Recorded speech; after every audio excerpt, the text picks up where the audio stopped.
palavra dessa noite é como aproveitar bem a vida. O equivalente no mundo a como curtir a vida. A gente ouve muito isso, né? Eu quero curtir a vida. Em dois contextos. Um contexto sem ter Cristo e um contexto num povo que tenha Cristo. Eu pesquisei o significado, né, de como curtir a vida. Não é muito diferente do que a gente já pensa, né, do que as pessoas, né, acham que é curtir a vida. Assim, desde viajar, ir a festas, hoje baladas, comer bem, beber todas, beijar na boca, fazer sexo, satisfazer seus desejos, passar num concurso público, hoje está em alta isso, trabalhar no que gosta, praticar um esporte, realizar seus sonhos, ter algum hobby, ler bons livros, apreciar museus, escutar boas músicas, ter bons carros, amar alguém e ser correspondido, e a lista é grande. Incrível, eu tenho participado, né, às vezes companheiro do pastor Rogério, ido a enterros, e principalmente quando a pessoa tem mais de 80 anos, 90 anos, nem se fala, a gente escuta num velório. Não, essa pessoa aproveitou bem a vida, principalmente essas que têm bastante longevidade. A gente ouve muito, não é verdade? Não, ele morreu, mas aproveitou bem a vida. É um consolo para as pessoas, né? E num contexto não cristão, aproveitar a vida é isso, aproveitar esses 80 anos, 60 anos, o período que a gente passa aqui, né? Uma resposta bem comum que eu conheço pessoas pessoalmente que tem temos que aproveitar tudo aqui e agora, porque a vida é curta e ninguém voltou para dizer o que tem lá depois, do outro lado. Então, na dúvida, temos que aproveitar. Vocês já ouviram isso? Eu já ouvi. Pessoas bem inteligentes, eles já ouvi assim, não, na dúvida eu vou aproveitar tudo agora. Então é o aproveitar tudo aqui e agora. O ser humano corre atrás da felicidade. O maior exemplo bíblico que temos foi Salomão. Ele não só desejou a felicidade, como ele teve muitos sonhos e ele realizou os seus sonhos. E a experiência dele, eu acho que foi uma grande experiência para nós. No final de sua vida, ele conclui que tudo não passava de um redondo zero. Em suas palavras, tudo foi correr atrás do vento. Conclusão muito forte essa, não é mesmo? Principalmente num contexto não cristão. Pô, tu faz tudo que tu imaginou, tudo que tu sonhou, e isso aí é correr atrás do vento? Então, a conclusão é muito forte e muitos não entenderão, né, essa conclusão. Salomão talvez seja o primeiro filósofo existencialista que a história registra. Quer dizer que tudo que se pode aproveitar, no final das contas, não vale nada. Olha o que ele afirma também. Vaidade de vaidades. Tudo é vaidade. Está lá em Eclesiastes 1, 2, bem no início do livro de Eclesiastes. O que o dicionário diz sobre vaidade? Hoje é fácil, né? Não precisa ter dicionário. Tu vai no Google, o Google tem os dicionários. Eu peguei de um dicionário aqui, característica daquilo que é vão, que não possui conteúdo e se baseia numa aparência falsa e mentirosa. Excesso de valor dado à própria aparência, aos atributos físicos ou intelectuais, caracterizado pela esperança de reconhecimento e admiração de outras pessoas. Algo sem significado, futilidade. Isso é a palavra vaidade. E ele diz que tudo era vaidade. Quando Salomão usou esse termo vaidade, ele quis dizer que era tudo fútil, tudo vazio. Pois ele começa a curtir a vida, é o tema de hoje, né, através de uma busca de vários caminhos, tentando em algum deles encontrar o sentido da vida dele. encontrar um sentido da sua existência e que pudesse trazer um significado para a sua própria vida. Porém, ele somente consegue descobrir que há caminho que ao homem parece direito, mas ao cabo dá em caminhos de morte. Está lá por ele mesmo escrito em Provérbios. Então, a vaidade se configura numa triste realidade na qual o indivíduo coloca à margem dos seus projetos existenciais e se lança numa busca frenética, procurando em diversas situações construir a sua própria felicidade e viver como se não dependesse de Deus. E esta é uma vida nesse modo. Todavia, essa busca por realização, que acontece indiferente da realidade de Deus, contrasta com as palavras do apóstolo Paulo, lá em Atos 17, 28, que ele diz: pois nele, que é em Deus, vivemos e nos movemos e existimos, como alguns de vossos poetas têm dito, porque dele também somos geração. Então, viver a parte de Deus, buscando todos esses prazeres, que está, uma vida que está fútil.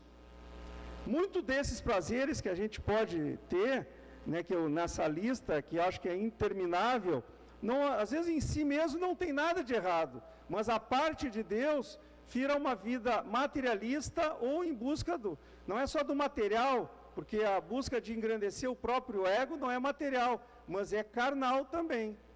Então é uma busca que não leva a nada, como o próprio Salomão disse. Também Salomão concluiu em Eclesiastes 12, 13, de tudo que tem se ouvido, a suma é: teme a Deus e guarda os seus mandamentos, porque isto é o dever de todo homem, porque Deus há de trazer a juízo todas as obras. Vamos prestar atenção? Ele vai trazer a juízo todas as obras, até que as que estão escondidas, quer sejam boas, quer sejam más. Então, nós devemos se preocupar então com as nossas obras. Vai vir a juízo tudo, para os salvos e para os não salvos. Amém? Sabe que eu tenho meditado muito sobre como as pessoas encaram suas vidas, seja em situações normais do dia a dia, como em momentos críticos de doença, falências ou até mesmo a morte. Concluo que o ser humano, sem nascer de novo, vive uma vida de fuga da realidade, pois todos sabem, qualquer pessoa sabe, que a vida dela está numa contagem regressiva, mas ele vive como se fosse eterno, porque ele estaria um homem totalmente desanimado. O que adianta construir alguma coisa? Eu, há pouco tempo, até um parente meu com quase 90 anos, queria trocar um terreno por obra construída, quase 90 anos de idade. Ele morreu agora, esse ano, e o último casamento que eu fui, que ele estava, e ele no fim vendeu o terreno, e ele, mas o meu vizinho, que era um negócio de 2 terrenos para permutar para uma construtora, e o meu vizinho permutou, fez um negócio muito melhor que o meu. Tu vê, ele com 90 anos, ele tinha planos, ele vive como se fosse eterno. E depois daquele casamento que eu me encontrei com ele, que ele me disse isso, demorou talvez 2, 3 meses, e ele morreu. Mas ele tinha planos eternos. Então é uma fuga da realidade. Então, você sabe qual é a taxa de mortalidade? Eu andei pesquisando isso. É 20%? 50%? Isso é uma pegadinha, porque é 100% a taxa de mortalidade. Desculpem. O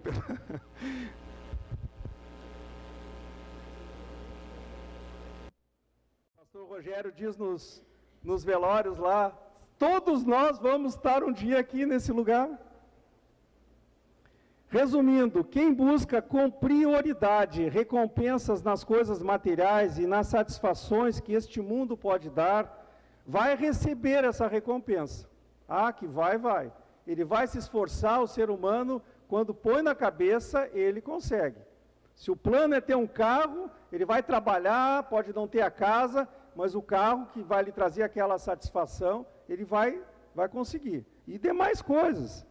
Mas a recompensa depende da natureza das coisas que desejamos.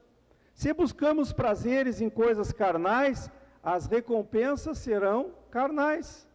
E, portanto, de curta duração. As coisas carnais, como sabemos, né, elas passam assim, ó, rápido. Explicando melhor, quem procura satisfação na comida, o tempo é bem curto de satisfação. Você já percebeu isso? É só o tempo do contato do alimento nas glândulas salivares. O prazer está nisso. Tem o olfato também, tem os olhos também, né, que se satisfazem com o alimento, mas a coisa vai embora ligeirinho. Quando a gente come, depois perde a fome, não é mesmo? Então, a satisfação carnal é isso. Você tem, você satisfaz, e ela dura assim, ó, rapidamente ela vai embora. Algumas coisas podem durar mais, né? Limitado a duração da nossa própria vida. Mesmo uma casa vai me dar uma satisfação muito longa, mas ela não vai passar aquela satisfação mais do que a minha própria vida. Alguém ali, com certeza, vai morar depois. Então, tudo está muito limitado. Mas a coisas assim, muito longas é pura ilusão. Talvez o melhor exemplo que eu tive na minha vida, eu vou passar para vocês, é sobre carro. Carro é uma fonte de prazer, ainda mais que a indústria nunca vendeu tanto carro. Carro daquele prazer, aquele cheirinho de novo, aquela coisa, mostrar na família e tal. E uma vez eu comprei um carro, eu morava no Lindóia, tirei um carro da agência, da concessionária, novinho. E não me lembro fazer o quê no shopping Lindóia. Se pagar uma compra, se comprar alguma coisa. Eu não sei se ainda tem no estacionamento, frente a Assis Brasil, tem uns pilares baixos de concreto, redondos, 40 centímetros de diâmetro. E eu estacionei paralelo a um deles, assim. Saí, fui, e estava com pressa para chegar em casa para mostrar o carro novo, né? Sabe, quando eu fui dar ré, eu torci tudo e dei. Dei com aquele pilar, pegou toda a lateral do carro. E eu não tinha chegado nem em casa. O carro talvez tivesse 20 quilômetros. Porque ele vem com meia dúzia, né? E eu andei até ali, talvez tivesse 10 quilômetros. Mas hoje, isso aí fazem 30 anos, talvez. Não sei nem se eu tinha, nem a Ana Paula tinha nascido. Mas hoje, interessante, eu compro um carro, na mesma semana alguém bate atrás, nem que seja pouco. Naquela semana eu vou no shopping, pega na porta um pouquinho, me tira o elan assim, ó. Eu acho que é de propósito que Deus me tira assim, ó. Não ponha fé nisto. É muita coisa. Olha, eu não me lembro de um carro que ficou muito tempo assim, ó, virgenzinho, assim, não me lembro. Mas aquele da porta ficou assim marcado, né? Claro que eu tinha seguro, mas o seguro nunca pensou em marchar tão rápido.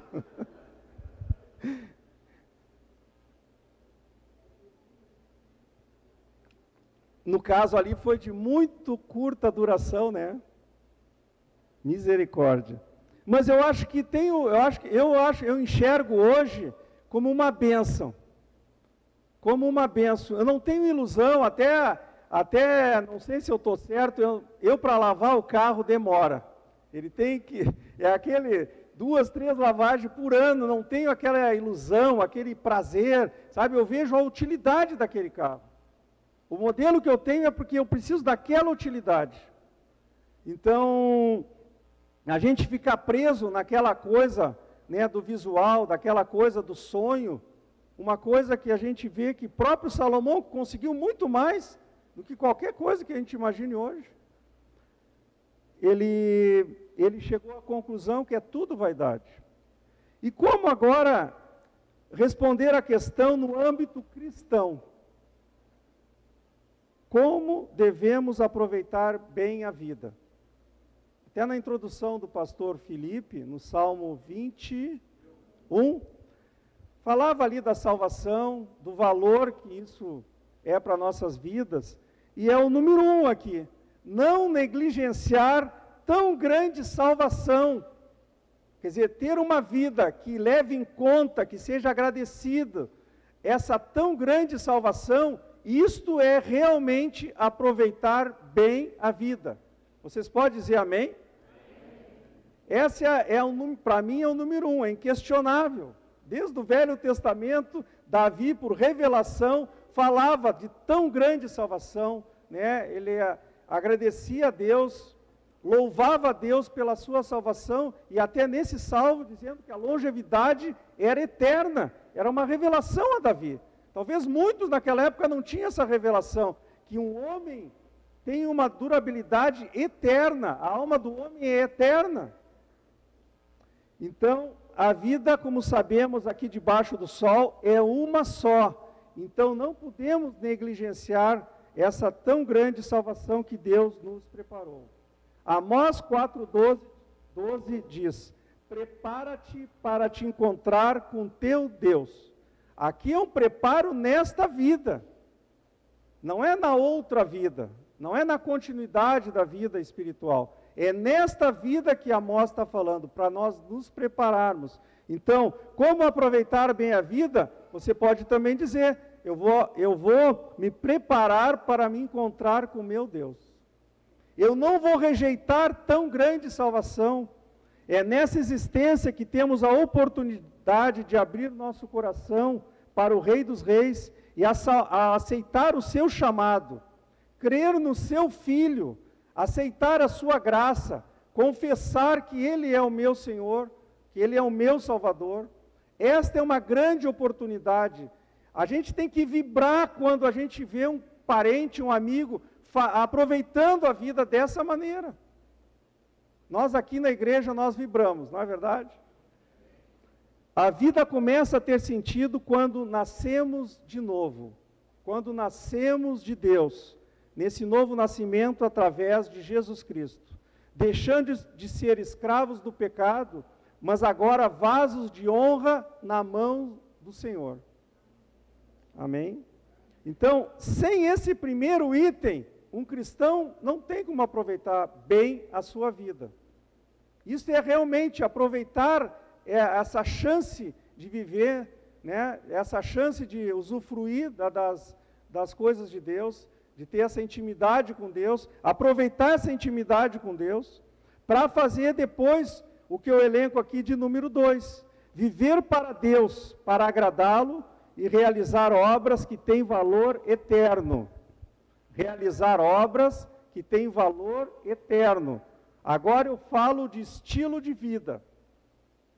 Nós temos, se não temos, temos que ter um estilo de vida totalmente diferente da que o mundo tem.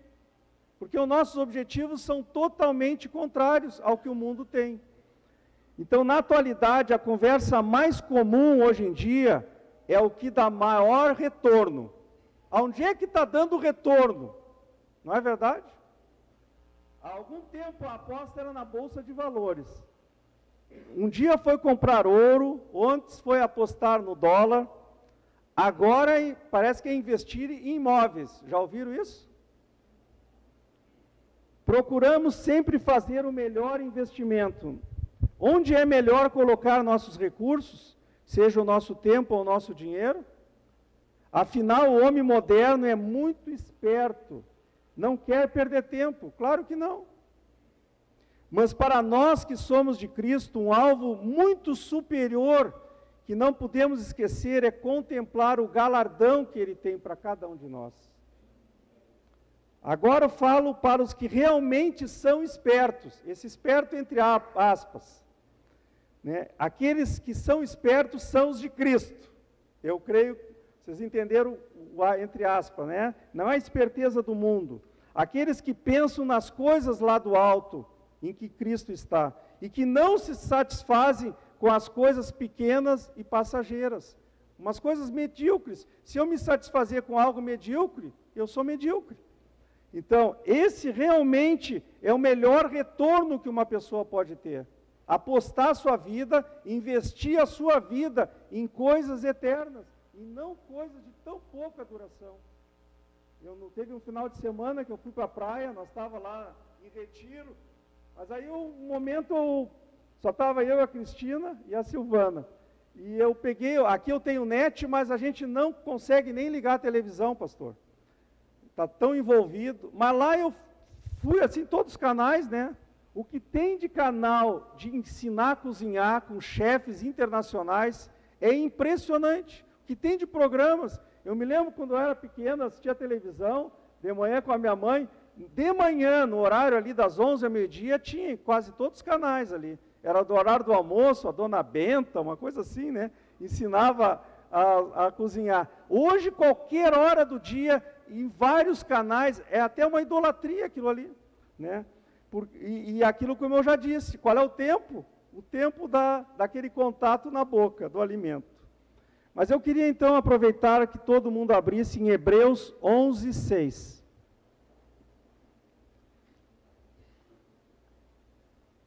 Como o mundo oferece coisas instantâneas e passageiras. É algo incrível. E o marketing sabe usar muito bem isso. Porque as pessoas estão precisando de algo. Então, o pessoal de marketing, o pessoal, as empresas que buscam vender, elas estão fazendo coisas cada vez com maior retorno, mais o seu prazer. Hebreus 11, 6.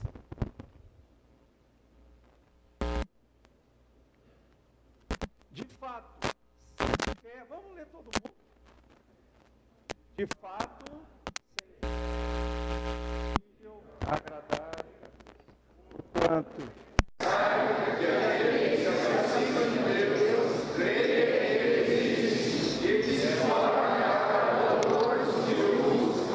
Amém. Este verso de Hebreus, um simples verso de Hebreus, já é um compêndio de sabedoria aqui. Nos leva a meditar sobre 3 formas de crença em Deus. O primeiro, o ateísmo, que é não crer na existência de Deus, é a ausência da fé. E que esse verso contrapõe, né? Diz, sem fé é impossível agradar a Deus. Então ele define quem agrada a Deus. Tem que ter fé. Então o ateísmo fica longe, se opõe a isto. Pelo contrário, tem alguém que crê em Deus. Aí tem 2 formas, o deísmo e o teísmo. O som às vezes complica. Mas o deísmo, Deus existe, mas Ele não se importa com a sua criação. Ele não interfere Ele criou todas as coisas, inclusive o homem, e caiu fora. Para essa vida e para a continuidade também. Não revela-se, não se intercede, não interfere, não faz nada. Esse é o deísmo. É chamado também de ateísmo prático. Porque na prática, ele não vive para Deus, ele não tem temor a Deus, Deus não vai fazer um juízo, ele crê que Deus existe, porque não vê explicação para a não existência de Deus, mas ele acha que Deus tem coisas mais importantes e não está atento a nós.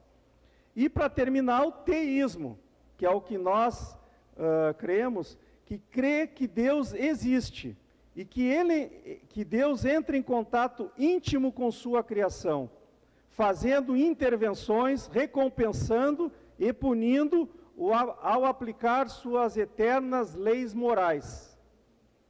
Isso é o que nós cremos. E é justamente o que Hebreus 11, 6 se posiciona. De fato, sem fé é impossível agradar a Deus, porquanto é necessário que aquele que se aproxima de Deus creia em 2 coisas. Aquele que se aproxima de Deus tem que crer em 2 coisas, não apenas crer numa coisa. Tem que crer que Ele existe, como o deísta crê também, mas o teísta tem que crer que Ele existe e que Ele é recompensador, Ele é galardoador daqueles que o buscam. Essa é a definição nossa, nós somos teístas, nós cremos que Deus está conosco. Já foi falado aqui, os louvores dizem isso, né? A nossa oração diz isso. Então, esse versículo, ele salienta essas duas coisas. Mas o que eu quero pegar daqui, porque para nós não é novidade, é que ele é galardoador, ele recompensa, ele dá valor à tua vida e ao que tu fazes. E eu já li que tudo vai a juízo, tudo ele vai julgar. O julgamento do salvo não é para condenação, como sabemos, mas é justamente para essa premiação, para o galardão, né, para essa recompensa eterna. Então devemos crer que Deus tem nos recompensado, já tem nos recompensado. Quem se acha que já está sendo recompensado aqui nessa terra? Quanta paz nós recebemos, quanto amor nós recebemos dele. O sentido da vida que nós temos hoje, o estilo de vida que nós temos hoje, isso vem de Deus. Mas o perdão que nós recebemos, e ele ainda vai nos recompensar na eternidade também. Não só nos dando a vida eterna, me perdoe por esse só, porque esse só é tudo. Mas é só para dizer que tem algo a mais do que a vida eterna. Então, não só dando a vida eterna, mas julgando cada ato para dar o galardão merecido. Ele dá ainda isso, nós nem merecíamos, nem a salvação, e muito menos os galardões. Porque trabalhar para o Senhor é um privilégio, é algo fantástico, Ele tem que nos usar. Diz que os anjos queriam fazer isso, e Ele deu para nós esse privilégio. E ainda Ele diz, eu vou te galardoar, eu vou te recompensar.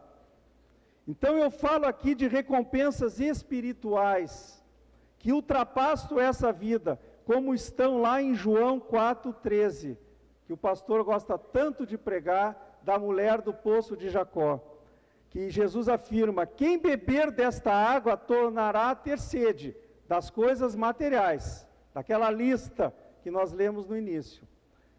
Mas aquele, porém, que beber da água que eu lhe der, nunca mais terá sede.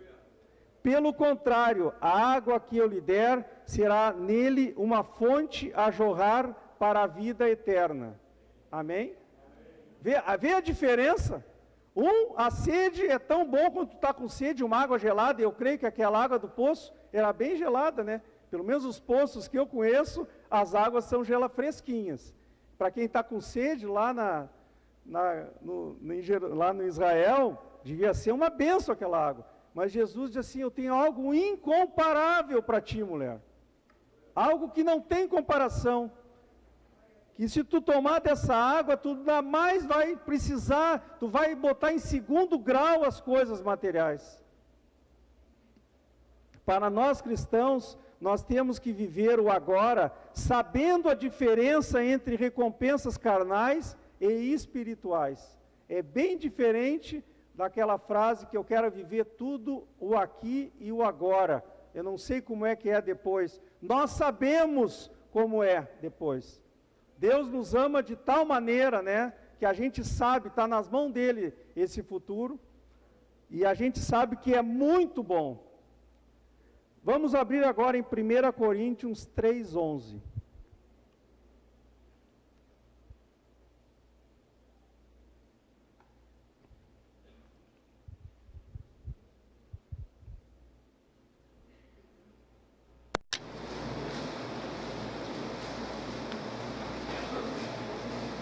Coríntios 3:11, Paulo diz, porque ninguém pode lançar outro fundamento além do que foi posto, o qual é Jesus Cristo. Contudo, se o que alguém edifica sobre o fundamento é ouro, prata, pedras preciosas, madeira, feno ou palha, manifesta se tornará a obra de cada um, pois o dia a demonstrará, porque está sendo revelado pelo fogo. O fogo aqui é o juízo de Deus.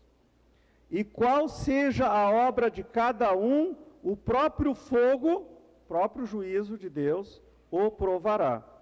Se permanecer a obra de alguém, que sobre o fundamento edificou, esse receberá galardão. Se a obra de alguém se queimar, sofrerá ele dano, mas esse mesmo será salvo, todavia, como que através do fogo. Interessante uma metáfora que Paulo está fazendo aqui, que as nossas obras podem ser de ouro, prata, pedras preciosas e materiais de menos valor, madeira, feno ou palha, de quase nenhum valor. Obviamente, aquilo que é construído com palha, feno ou madeira é devorado pelo fogo rapidamente, como sabemos. Quanto mais precioso é o material, mais valor tem diante de Deus. É uma metáfora para nossas obras, que podem ser mais valiosas ou menos valiosas. Chega o momento em que se descobrirá com que material que cada um construiu, a própria vida cristã. Pois virá o julgamento, o juízo, que é o fogo. Não é um tribunal para a condenação, como a gente disse, mas um tribunal para as recompensas. Aquele crente que foi salvo por sua fé em Cristo e permaneceu na fé, virá o fogo, que é o símbolo chega o momento que se descobrirá com que material cada um construiu. Aquele crente que foi salvo por sua fé em Cristo e permaneceu na fé, mas não se esforçou, não valorizou essa salvação, nada fez, principalmente podendo fazer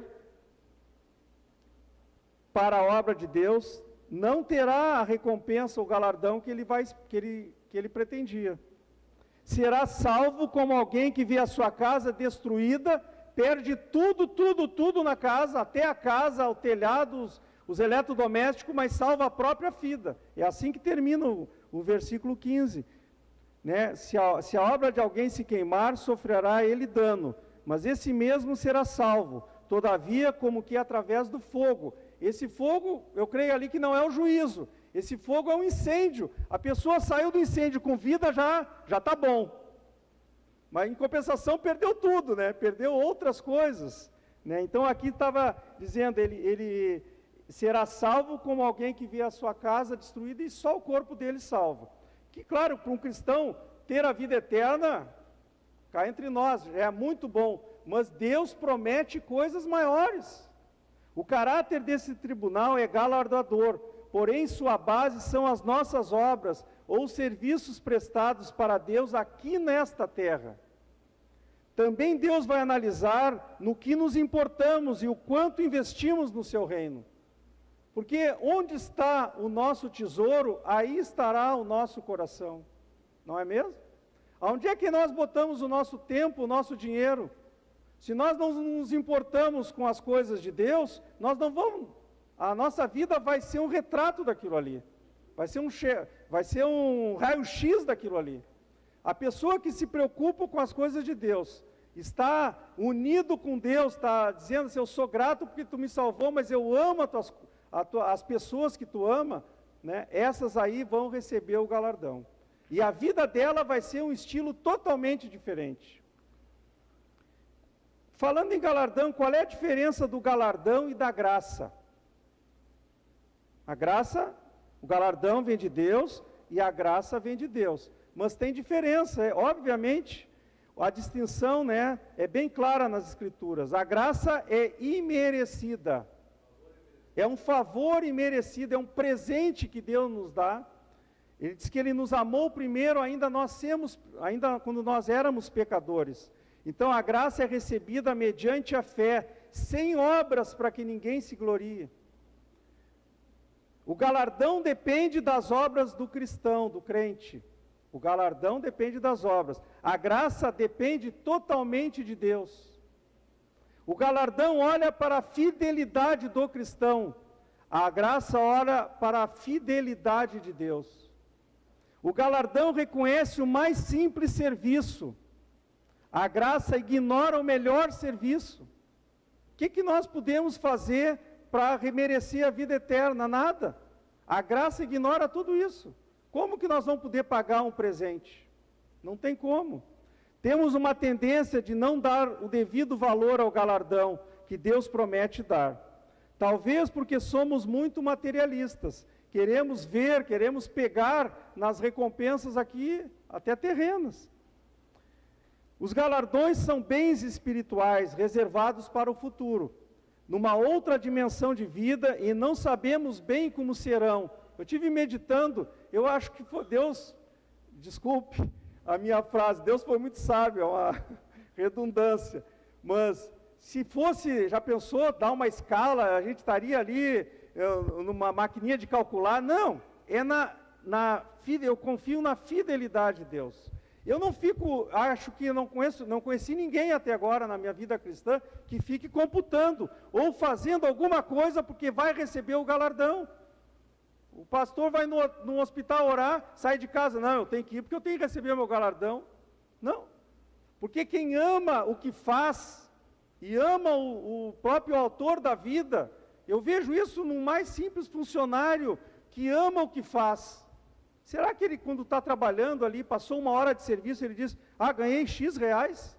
O cara que ama o que faz, ele se atira no que está fazendo. Ele confia no patrão dele, que ele vai depositar lá no dia. Não é isso? Quem ama o que faz e respeita e conhece um bom, justo patrão, estou falando do homem mesmo. Tem muitos homens que são... eu vou pagar até dia 5 e paga mesmo. Isso aí a pessoa ele está trabalhando por aquele prazer. Imagina tu trabalhar para Deus, que é a pessoa mais confiável do universo, a pessoa que tu mais ama no universo, tu não vai ficar medindo as tuas ações por eu vou ir porque senão vou perder o galardão. Mas Deus é tão bom que Ele diz, e eu vou te dar o galardão. Tu não está pensando nisso, mas eu vou te encher de galardão. Amém, irmãos? É uma coisa misteriosa o galardão. Muitas pessoas pensam, não vou pensar nisso agora, mas daqui a pouco a gente vê essas pessoas agarradas nas recompensas materiais. Então será que eu acho que Deus falou tanto em galardão? Eu fui estudar esse assunto, se tu botar numa Bíblia digital, recompensa e galardão no Novo Testamento, nós ficaria dias aqui falando. Será que está ali de graça isso?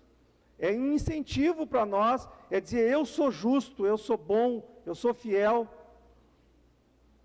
O próprio Jesus muitas vezes usou o galardão como incentivo aos seus próprios discípulos para enfrentarem perseguições. Mateus 5,11, podemos abrir.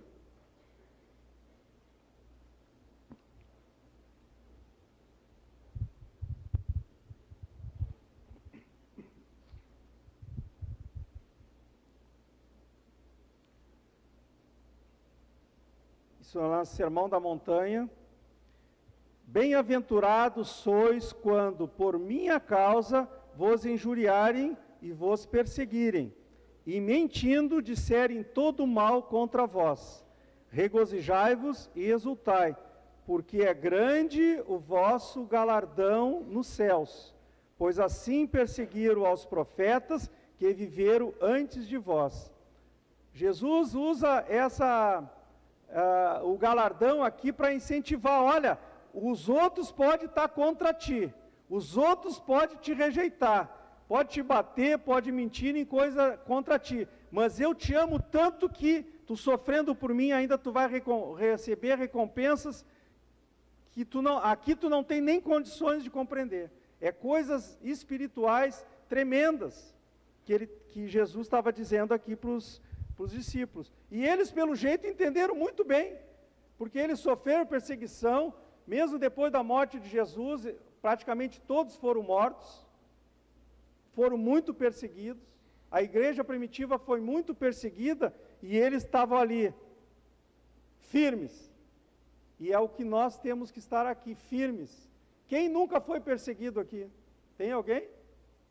Todo mundo aqui por Cristo, de alguma maneira, foi debochado, riram da sua cara. Comigo foi, eu creio que, estou olhando para vocês, eu creio que vocês de alguma forma foram, mas não se preocupe, tem muito galardão reservado para vocês. E também em Mateus, já que estamos em Mateus 6,19,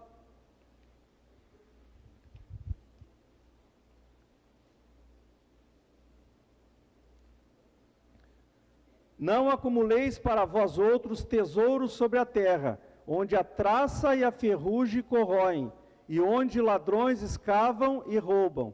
Mas ajuntai para vós outros tesouros no céu, onde traça nem ferrugem corrói, e onde ladrões não escavam, nem roubam, porque onde está o teu tesouro, aí estará também o teu coração. Então ele falou, essas outras coisas pequenas, vai tudo ser destruído. O meu carro é um exemplo.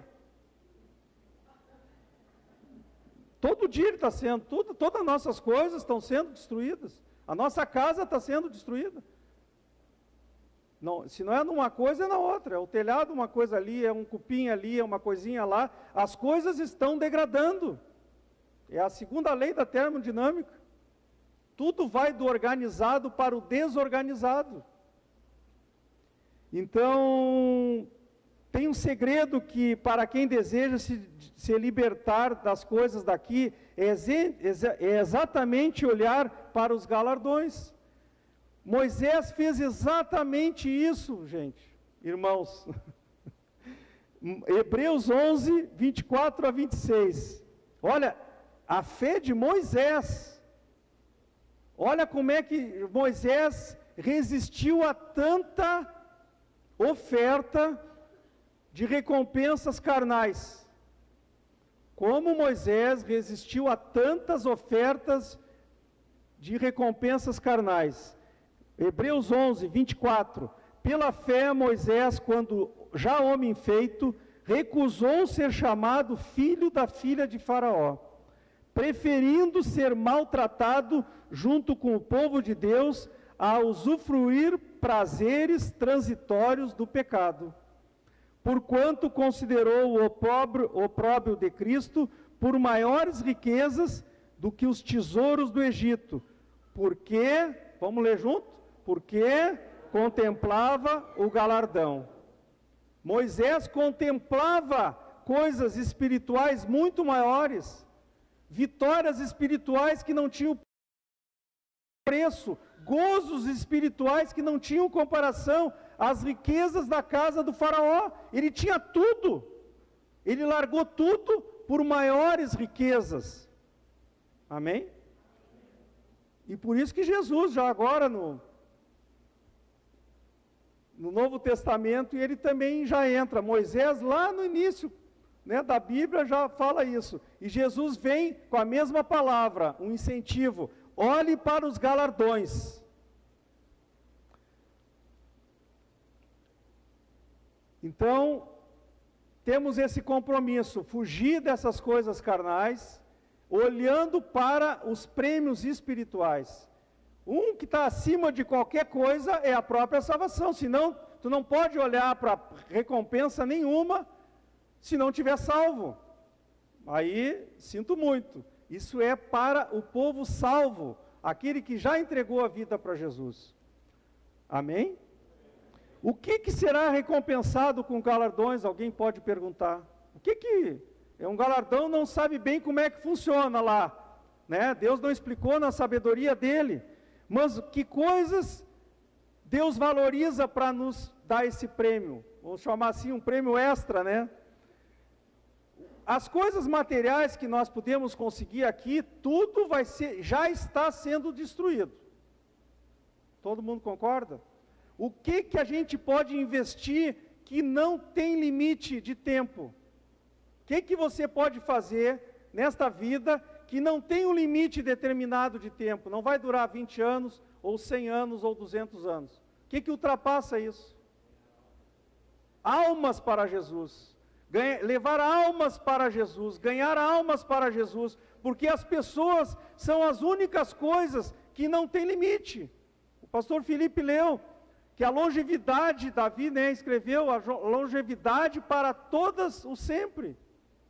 Então, se nós investirmos não na bolsa, não em imóveis, não realmente, isso, claro, vai ter que trabalhar, vai ter que, né, fazer, se alguém tem uma poupança, não é nada contra isso, mas colocar a sua esperança de vida, uma vida limitada, uma vida terrena, uma vida carnal, nisto, eu acho que é o mais infeliz dos homens. Mas se tu centralizar a tua vida naquilo que Deus ama e Deus ama as coisas espirituais, nós somos seres espirituais que não têm fim, aí tu vai contemplar os galardões de Deus. Dá para entender isso? Então, se nós vamos plantar, semear em solo para receber recompensas carnais, conseguindo coisas carnais, nós vamos conseguir, como foi dito no início. Agora, se nós plantarmos, semearmos na obra que não tem fim, em obras espirituais que já estão aqui na terra, que é o povo que está fora da igreja, que são os que não são salvos, edificar o povo da igreja através de grupos células, através do discipulado, isso aí tem alto valor para Deus. Tem lógica isso, irmão, até se usar o bom senso. Uma pessoa cristã, se usar o bom senso, vai dizer, mas se eu botar investir a minha vida em coisas que são duráveis, eu vou colher coisas duráveis. Eu vou colher coisas da mesma natureza. Vocês concordam? Então, nós estamos aqui na terra, nós temos que comer, não é pecado. Eu gosto de uma manga, e Deus me dá o prazer para a gente comer uma manga, mas eu não posso viver para comer manga. Eu não posso comer, agora vem a época do moranguinho, eu não vou viver para isso. Eu vou viver para amar pessoas. Vocês concordam com isso? Eu vou viver, eu queria ter, nós temos que multiplicar aqui discipuladores, porque às vezes concentra em meia dúzia querer discipular toda a igreja. Deus levantar outras pessoas com essa visão longínqua. Amém? Porque assim, vai ficar, pastor, a igreja de poucos terem muito galardões. E muitos não terem galardões, vão estar salvos, como se fosse pelo fogo do incêndio. Será que a gente quer isso? Muitos com muitos galardões, poucos com muitos galardões? Não, nem Jesus quer isso. Eu acho que até isso aí para envaidecer as pessoas não é bom. O bom é que todo mundo tenha galardão, todo mundo esteja comprometido com a obra de Cristo, comprometido com pessoas, com o seu coração, assim, eu quero ganhar almas para pessoas. Ontem teve uma reunião de final de ano lá em casa da cela, e eu falei, né, que eu queria ver aqueles discípulos, eu vejo ele como filhos. Até o Curte estava ali, um pouquinho mais velho que eu, mas espiritualmente eu vejo como filhos. E o prazer de um filho é ver a maturidade o prazer de um pai é ver a maturidade de um filho, ver ele crescer, ver ele cuidar de pessoas, no caso, cuidar dos netos espirituais. Né? Isso vai trazer grande satisfação também para o nosso pai. E ele é fiel, ele vai dar o galardão.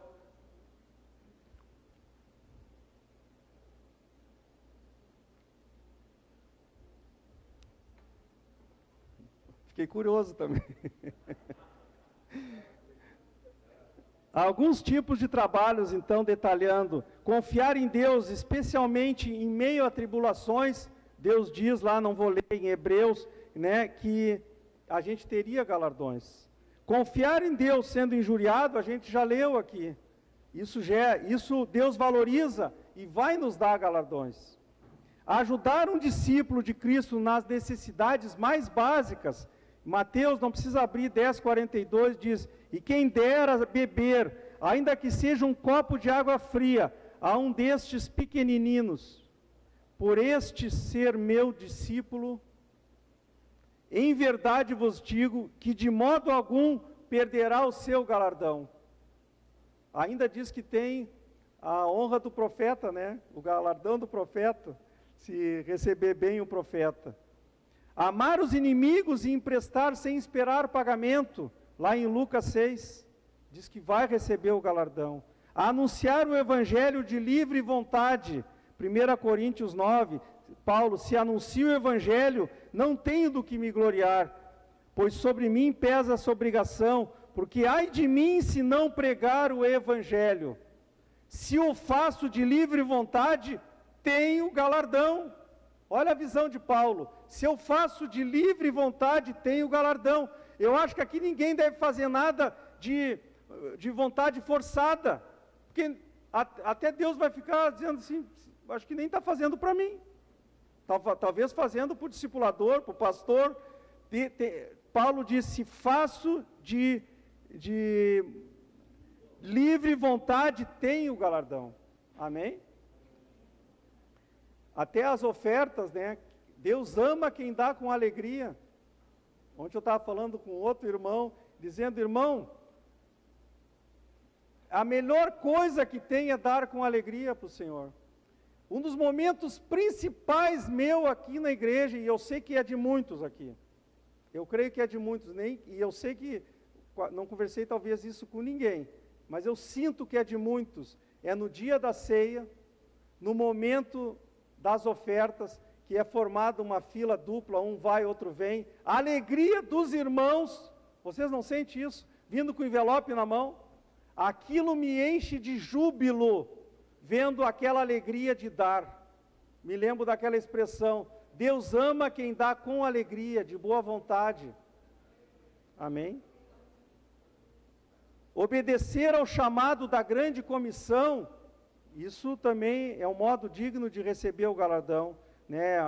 E disse-lhes, ide por todo mundo e pregar o evangelho a toda criatura. Indo, pregando o evangelho, testemunhando, orando pela salvação das pessoas, não há garantia que alguém tenha que salvar alguém. Só Deus se Deus não agir, ninguém vai ser salvo. Você está orando, mas se você está orando, intercedendo, Deus quer ver o clamor no teu lábio. Ontem também eu falando para outro irmão, não que tu tenha que ganhar uma alma, mas se tu não ficar lutando espiritualmente por aquela alma, Deus quer ver essa luta. Se tu ganhar ou não, aí é com Deus. Mas a tua parte, tu vai fazer. Indo, testemunhando, orando pela salvação das pessoas, apoiando a obra missionária, com nossas ofertas para missões. É o terceiro sábado aqui, né, pastor? Devolver o dízimo para que a Igreja de Cristo cumpra seus propósitos. Resumindo, investir nossa vida e nossos recursos para levar almas para o reino de Deus. Isto com certeza essas coisas agradam o coração de Deus e Ele nos recompensará. Amém? O nosso foco é em coisas que têm duração, são as pessoas, investir nas pessoas.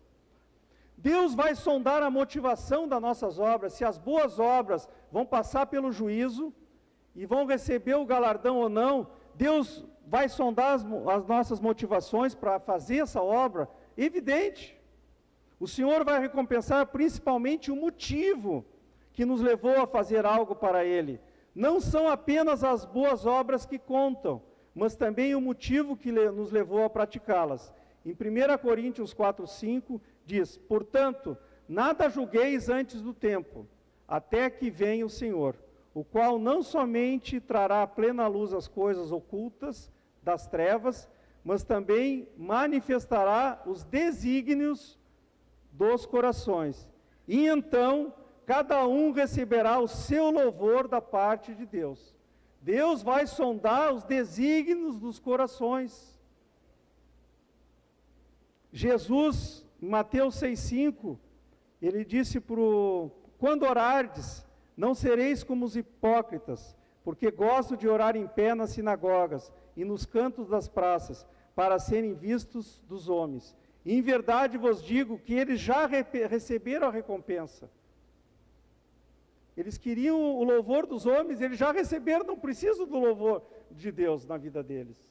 Já receberam a recompensa terrena.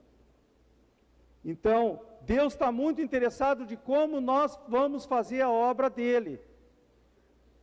Nós devemos fazer a obra dEle com alegria. Se nós não temos essa alegria de ganhar almas, de cuidar de vidas, a primeira oração nossa devia ser isso. Deus, eu quero ter amor pelo que Tu amas. Eu quero ter amor pelas almas que Tu amas. Teria que ser a primeira oração de uma pessoa que ainda não sentiu esse chamado. Vocês não concordam? Todos nós temos esse chamado de sair dessa procura frenética das coisas que têm prazer rápido, que estão nos enganando. Então eu quero ter esse chamado, eu quero estar numa igreja, ver os irmãos com esse chamado, de estar assim, Deus, eu quero Te adorar. eu quero te glorificar, mas não quero ficar só nesse amor, né, platônico, eu quero fazer coisas para ti. Eu não quero só que meus lábios professem esse amor, eu quero realmente provar esse amor. Amém, irmãos?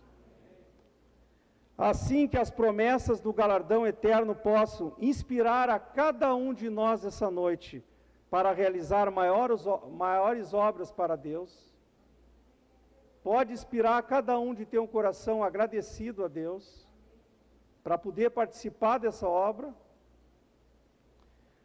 Cada um ser inspirado a pagar um preço de matar a sua própria vontade para agradar a Deus. Buscar uma vida de santidade para agradar a Deus, para honrá-lo. Nunca se esqueça, Deus é um galardoador. Deus é um que não vai deixar ninguém de mãos vazias. Se você fez alguma coisa para Deus, Deus não vai ficar te devendo nada. Muito pelo contrário, nós é que não temos o que pagar, o que Ele já fez por nós, e o que já preparou para nós lá. Apocalipse, lá no final da Bíblia, 22, 12. Estamos terminando.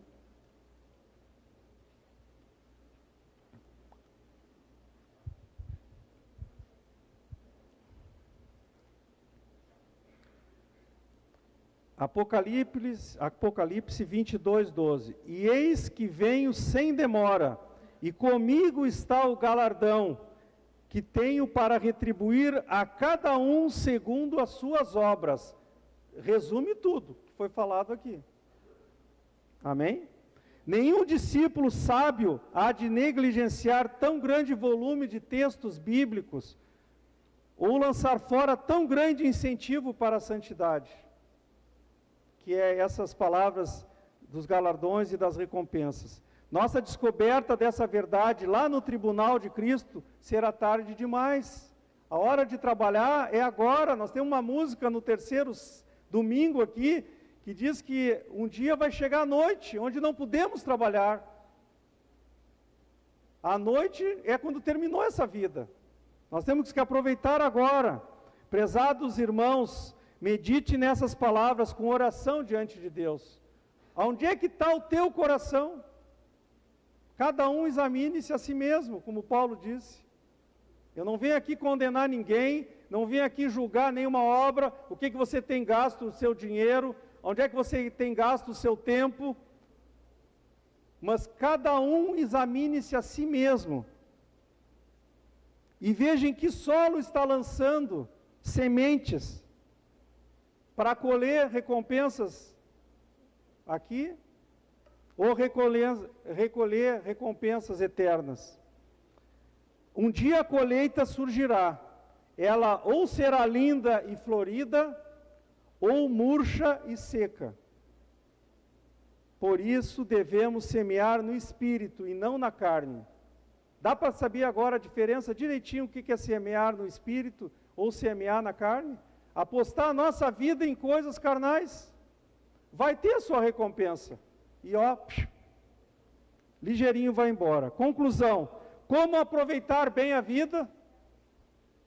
O cristão com a perspectiva eterna pela frente tem tudo para ter um estilo de vida que lhe trará recompensas eternas, servindo esta vida para glorificar a Deus ao nos envolver na sua obra. Algo que nem olhos viram, nem ouvidos ouviram, nem jamais penetrou em coração humano o que Deus tem preparado para aqueles que o amam. Você já meditou nessa palavra? Nós temos que meditar mais nessa palavra. Nem olhos viram, nem ouvidos ouviram, a melhor comida que os olhos ficam lá, 3 sentidos, né? É a boca, é o olfato, é os olhos, se ficam vislumbrados, em 15 minutos terminou. Mas ao contrário, nem olhos viram, nem ouvidos ouviram, nem jamais penetrou no coração humano aquilo que os homens fazem? Aquilo que nós podemos fazer para um rei? Um rei recebe dos súditos? Não, aquilo que Deus preparou para aqueles que o amam. Então eu queria que o Ministério de Louvor cantasse uma canção, um louvor, e nós viesse em meditação aqui na frente, pedisse a Deus um coração voltado para coisas que recompensam, que vale a pena viver. Eu quero ter uma vida com um propósito, eu quero ter uma vida que o mundo é bem diferente, o nosso estilo de vida é bem diferente. Amém? Você que ainda estava, hoje ele se examinou e viu, não, eu estou longe do que foi dito aqui, eu estou longe do que a palavra diz, mas eu quero dizer que tem jeito para nós, porque a salvação, se está em você, o Espírito Santo tem trabalhado na tua vida, e hoje eu creio que trabalhou mais ainda, abriu os seus olhos. Hoje é dia de pessoas aqui dizerem, pastor Felipe, pastor Rogério, pastor Samuel, eu quero, o que tem para mim fazer? Amém? O que eu posso ajudar? Aonde é que tem um lugar para mim trabalhar? Em vez de chegar para ele, eu preciso de um discipulador, eu preciso que vão na minha casa, tudo bem, nada contra, mas eu tenho que ser uma bênção, eu quero fazer a obra de Deus. Vocês concordam? Nós temos que ter mais pessoas assim? Amém?